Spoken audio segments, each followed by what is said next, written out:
Tervitused väga sügisesest Idahost. Ma jagan seekord jälle mõningaid mõtteid Anna Mendes Ferrelli raamatust Iniquity ehk ülekohus. Ma toon kõigepealt uuesti ära sõna ülekohus tähenduse. Heebrea keeles on see sõna avon, inglise keeles on see iniquity. Eestikeelses piiblis on see tõlgitud aga erinevalt, kas patt, süütegu või ülekohus.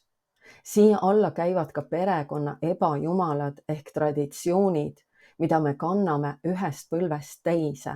Kombed, harjumused, sõltuvused, sisseharjutatud mõtteviisid, perekonna teadlikult või teadmatult sõlmitud lepingud saatanaga ja nii edasi. Asjad, mis tulevad meile üle juba ema ihus ja seetõttu on neid palju keerulisem tähele panna kui ühekordset pattu.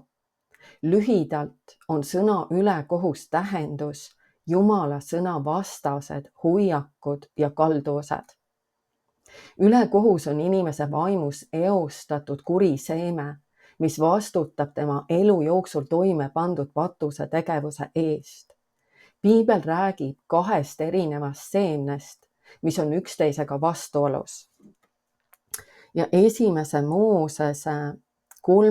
peatükk ja 15. salm piibli laiendatud tõlkest ütleb: ja ma tekitan vaenu sinu ja naise vahele ning sinu järglaste ja tema järglaste vahele.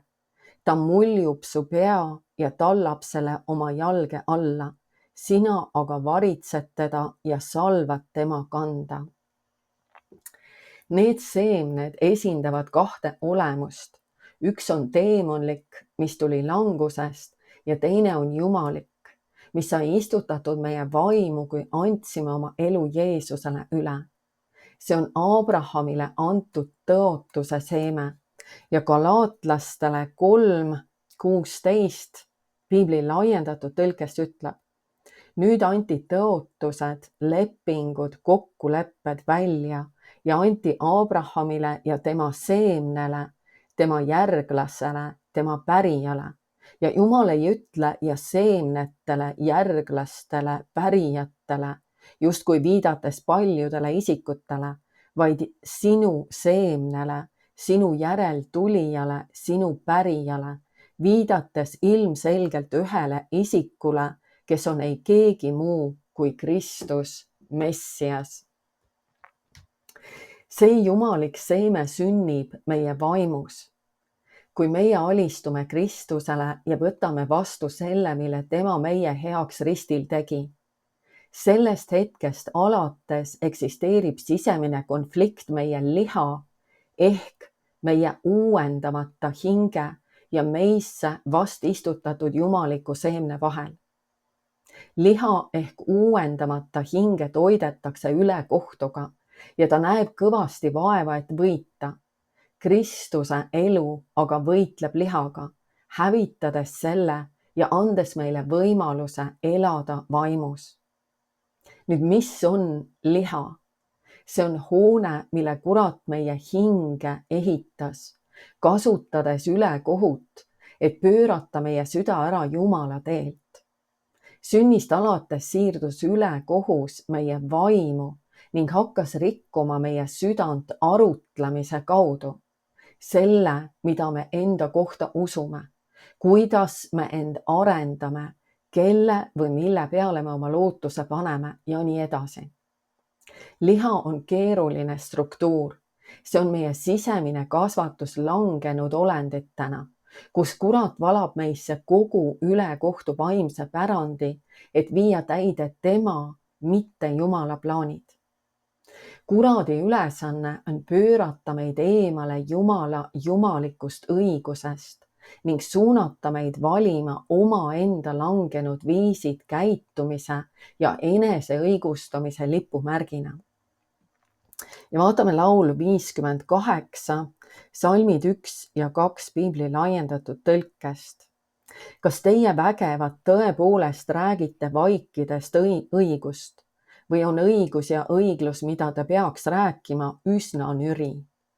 Kas teie mõistate kohut õiglaselt ja ausalt, inimlapsed? Ei, te mõtlete oma südames kurjust, te levitate maal oma käte vägivalda. Kuningas Taavet tundis ära selle sisemise konflikti, mis tõmbas teda kurjuse suunas, mille tulemusena ta rikkus Batsebaga abielu. Taavetil oli selge arusaam sellest, mis juhtus ja ta palvetas vastavalt probleemi juurtele.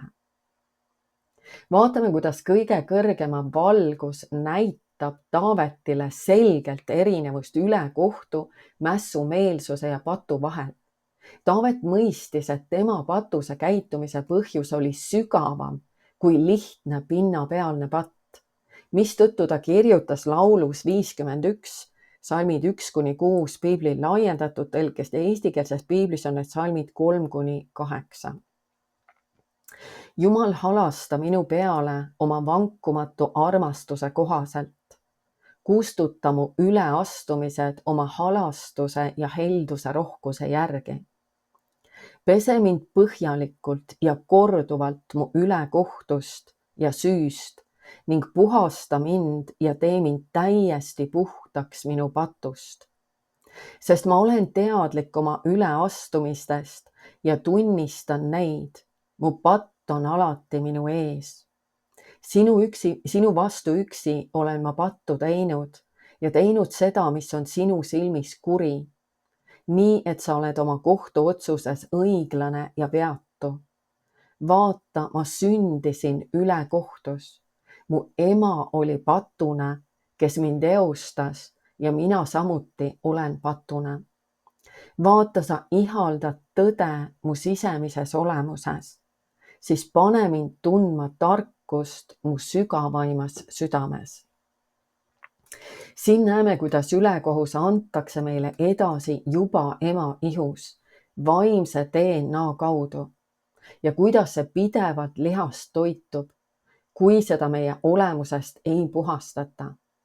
Ülekohus muudab meid Jumala vaenlasteks ning täidab meid surmaga, sest Roomlastele 6:23 ütleb, et patupalk on surm. Need kaks seemet jäävad üksteisega konflikti, kuni üks kahest sureb. Senikaua, kuni ülekohut ei hävitata, on tagajärjed midagi enamat kui pelgalt sisemine võitlus, nagu me hiljem näeme.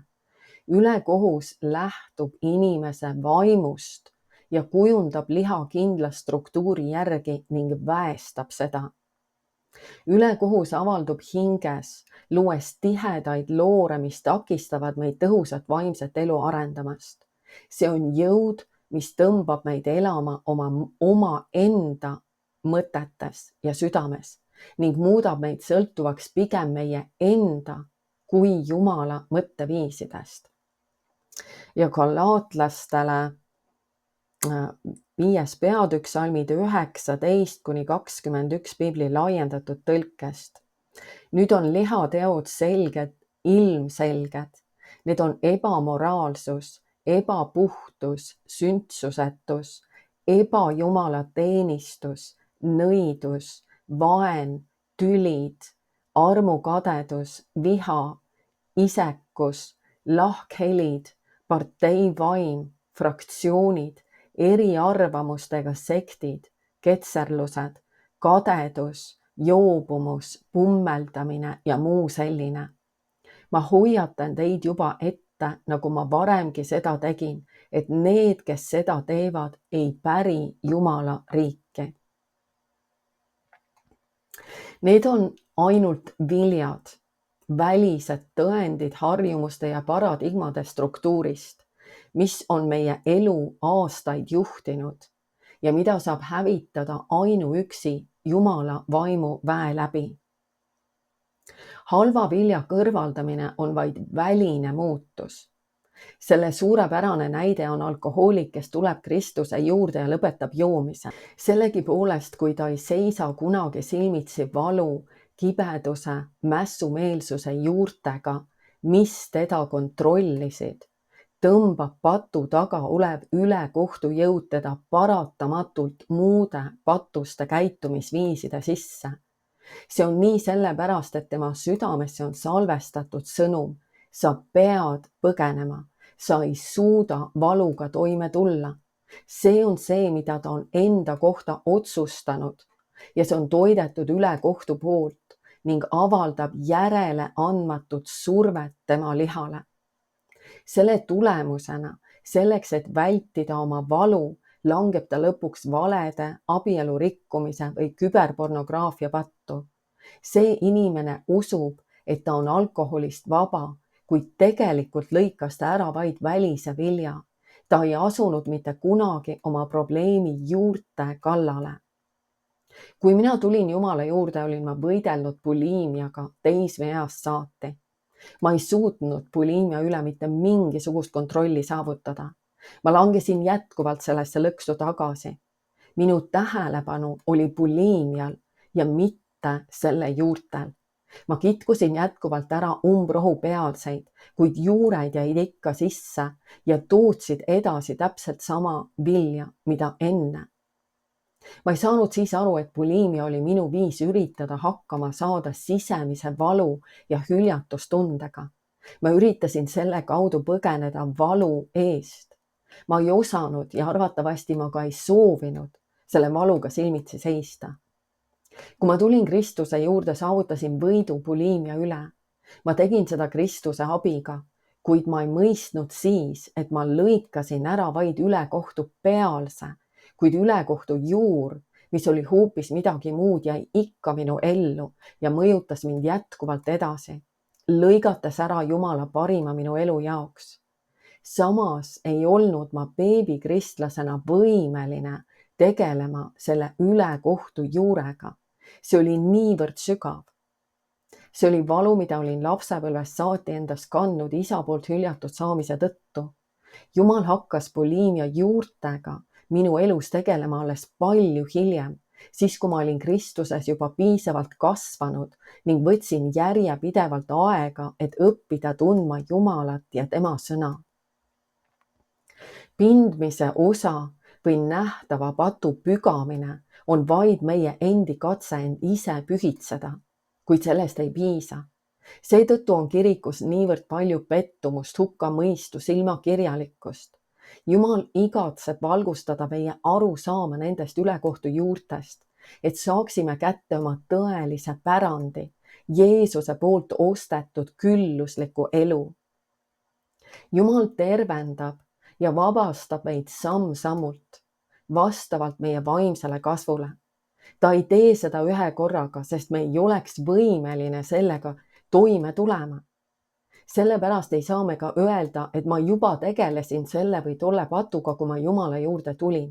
See oli vaid killuke sellest, mida Jumal edasi soovib teha. Anna Mendes Ferrell ütleb, kui ma olen intensiivselt palvetanud, et leida tee, kuidas viia kogudus ehtsasse auhiilguse vabaduse ellu, ilmutas Jumal mulle, et väga vähesed tema rahvast mõistavad, mida tähendab vaimus käimine.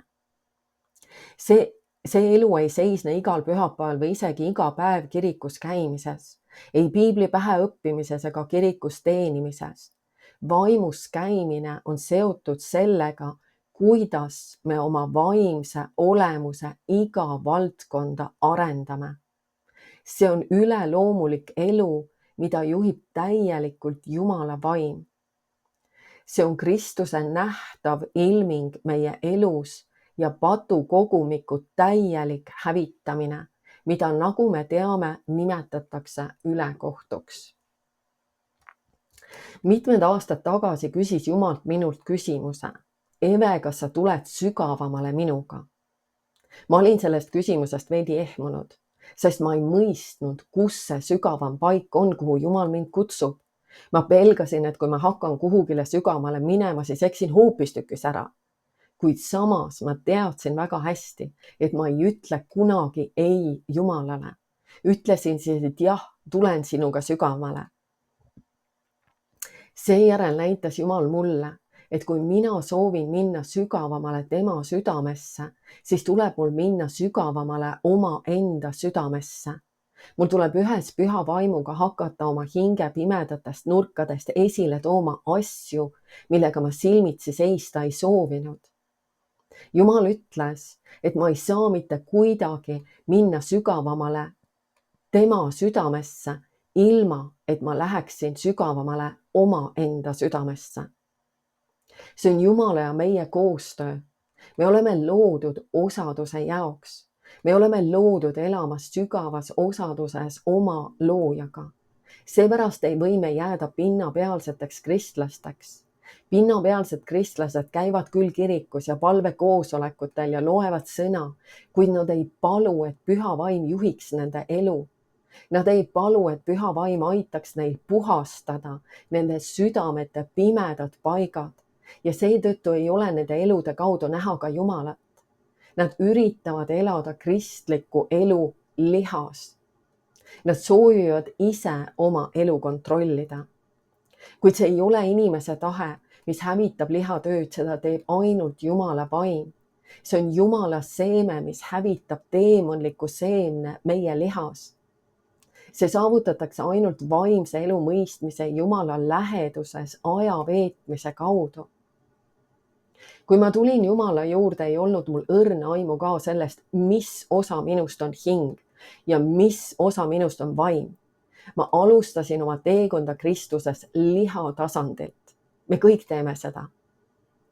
Kui me ei õpi olema osaduses Jumalaga ning jagama temaga oma südame pimedaid paiku, siis jäämegi lihasse. Liha maskeerib end vaimsusesse ning selle kaudu meelitab liha enda külge lõpuks kohutavaid religioosseid vaime. Religioon kontrollib liha. Ta purustab selle väliste harjumuste ja näilise andumusega eluks, kuid eitab elu tõhusust Kristuses. Religioon ei saa reeglite ja legalismi abil tegeleda meie olemuse sisemise osaga, kus peitub ülekohus. Selle saavutab ainult vaim, kui me oleme valmis minema sügavamale koos Jumala vaimuga. Religioossetele inimestele meeldib teha nähtavalt vagasid asju. Sellel, mis on vaimust, pole aga midagi ühist tegemisega, vaid hoopis olemisega. See on nii asjakohane, et kui me sellest aru ei saa, elame meis endis olevas ülekohtupärandi järgi, tehes pingutusi ja ohvreid, mis ei saavuta mitte midagi muud, kui vaid väsitavad meid kõigest, mis puudutab kirikut. Seetõttu leiame palju nii-öelda kulunud Jumala teenijaid, kellel pole jõudu, kes ei ole päris kindlad, mida veel teha või millises suunas edasi liikuda.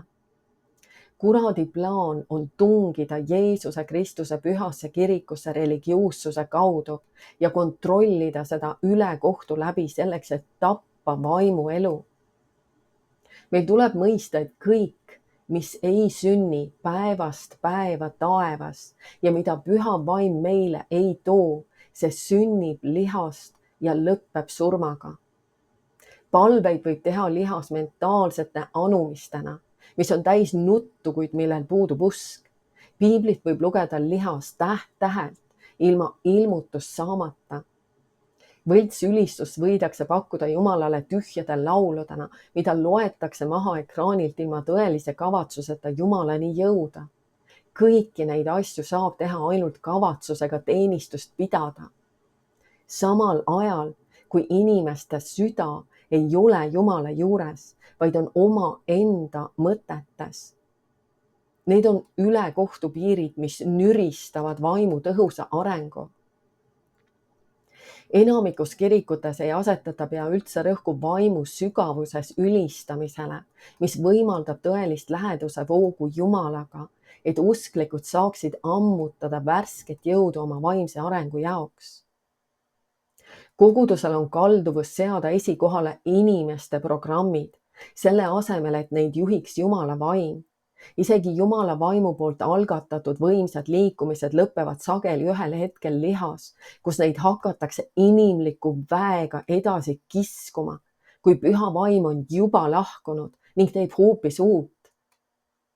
See on tekitanud lihaliku kristluse. Suhteliselt lihtne on luua religioosset reeglite ja valemite süsteemi, mida igaüks saaks järgida, sest sügaval oma südames kardavad paljud siseneda vaimu tundmatutele ja hoomamatutele teedele kus nad ei suuda kontrollida seda, mis juhtub või seletada seda ratsionaalsel viisil. Ja sellepärast on lihtsam hüljata vaimu asju, mis tavainimesele on arusaamatud ja pigem hallata seda, mis on tuttav ja seega turvaline. Kahjuks on selline suhtumine tunginud kirikusse, muutes selle ebaefektiivseks, jõuetuks ja surnuks. Kuid Jumal koputab taas me südamete ustele, et me mõistaksime tõdesid, mis panevad meid elama tema täiuses, tema väes ja tarkuses vannutatud vaimu kaudu, nagu see, kes on tõeliselt liha risti löönud. Galaatlastele 5 ja salm 24 ütleb, ja need, kes kuuluvad Kristusele, Jeesusele, on risti löönud liha, jumalatu inimloomuse, koos selle kirgede, himude ja ihadega. Liha on tihedalt seotud ülekohtuga ja teenib patu ja surma seadust, mis on vastuolus vaimu eluga. Mitmel juhul tapab see uskliku vaimse elu. Kirjas roomlastele näeme võitlust nende kahe seemne vahel ja seda, kuidas tulemus määrab meie lõpliku saatuse. Me kõik teame roomlastele 8:1-2 salmi ja ma loen piibli laiendatud tõlkest. Seepärast ei ole nüüd hukkamõistu, ei ole süüdimõistmist väärades tegudes neile, kes on Kristuses Jeesuses, kes elavad ja ei käi mitte liha, vaid vaimu käskude järgi. Sest elu vaimu seadus, mis on Kristuses Jeesuses, meie uue olemise seadus, on vabastanud mind patu ja surma seadusest. Pane selles lõigus tähele, kuidas Jumal rõhutab, et neile, kes käivad vaimu järgi, ei ole hukkamõistu. Ta ei ütle, et neile, kes hüüavad teda issand, issand, ei ole hukkamõistu, sest ta peab silmas ainult neid, kes käivad vaimu järgi. Seejärel mainib apostel 2 seadust, mis on teineteisele vastandlikud. Eluvaimu oma, mida juhib Kristus vaimse elu kaudu, ning patu ja surma seadust, mida juhib kurat ülekohtu kaudu. Kuni ülekohut ei ole uskliku elust välja juuritud, on ta jätkuvalt lihas vangistuses. Ühest küljest püüab ta elada vaimset elu, sest ta armastab Jeesust, kuid teda tõmbab paratamatult tegema lihalikke otsuseid oma mõistuse ja emotsioonide järgi. Tema arvamust vaimsetes küsimustes mõjutavad enamasti korrumpeerunud religioossed mõtted, mille tulemuseks on aeglane areng. Ta on negatiivne ja tema usk kõigub. Kuna ülekohus toob alati kaasa süütunde, avaldab see usklikule survet ning täidab ta hirmu ja surma mõtetega. Ülekohtu eesmärk on hoida meid keskendunud sellele maailmale.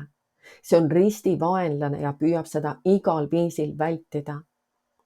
Paljud vaimulikud on ülekohtu lõksus.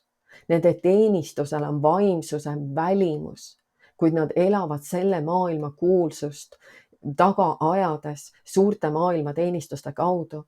Nad ihkavad suurte teenistuste tunnustust, nad ihkavad inimeste poole hoidu. See on põhjus, miks sõna ja vaimu vabaduse kuulutamine on raske, sest ülekohus motiveerib kartma inimesi enam kui Jumalat. Ja Filipplastele 3. peatükk salmid 17-19 piibli laiendatud tõlkest ütleb: Vennad, järgige üheskoos minu eeskuju ja jälgige neid, kes elavad selle eeskuju järgi, mille oleme teile seadnud. Sest on palju, kellest ma olen teile sageli rääkinud ja nüüd isegi pisarsilmil räägin, kes käivad Kristuse risti vaenlastena. Nad on hukule määratud ja nende saatus on igavene viletsus, hukatus. Nende jumal on nende kõht, nende himud, nende sensuaalsus ja nad uhkeldavad oma häbis, tehes koostööd maiste asjadega ja olles osa neist. Vaimsel inimesel on hea meel, kui Jumalal on hea meel. Kõige tähtsam on teha Jumala tahet. kuigi see tähendab, et me peame kaotama kõik siin maa peal, et võita kogu taevas. Roomlastele 8:5-7 piibli laiendatud tõlkest ütleb, sest need, kes on liha järgi ja keda juhivad selle ebapühad himud, seavad oma mõtted nende asjade peale ja ajavad taga seda, mis liha rahuldab. Aga need, kes on vaimu järgi ning juhitud vaimu soovide poolt, need mõtlevad nendele asjadele ja otsivad seda, mis rahuldab püha vaimu. Nüüd on lihameel, mis on juurdlused ja arutlused ilma püha vaimuta surm. Surm, mis hõlmab kõiki patust tulenevaid viletsusi nii siin kui edaspidi. Kuid püha vaimu meel on elu ja hingerahu nii praegu kui igavesti. See on sellepärast, et lihameel oma lihalike mõtete ja eesmärkidega on Jumala vastu vaenulik, sest ta ei allu Jumala seadusele, tõepoolest, ta ei ole võimeline seda tegema. Jumala vaimus olemine tähendab elamis- ja käitumisviisi, mille eesmärgid on täiesti erinevad maailma eesmärkidest. Millegipärast on kogudusse imbunud teooria, mille kohaselt Jumala õigus muudab meid õigeks olenemata sellest, kuidas me elame. See on ääretult suur viga, mis on kujundanud kiriku, mis on täis pattu, haigusi, religiooni, vaimset surma. Sellel puudub Jeesuse võiduvägi, kuid meie oleme kutsutud elama võidukatena Kristuses. Amen. Ma loodan, et see oli sulle õnnistuseks ja julgustuseks. Võib-olla tuleb sul seda mitmeid kordi üle kuulata, et see tõde jõuaks südamesse.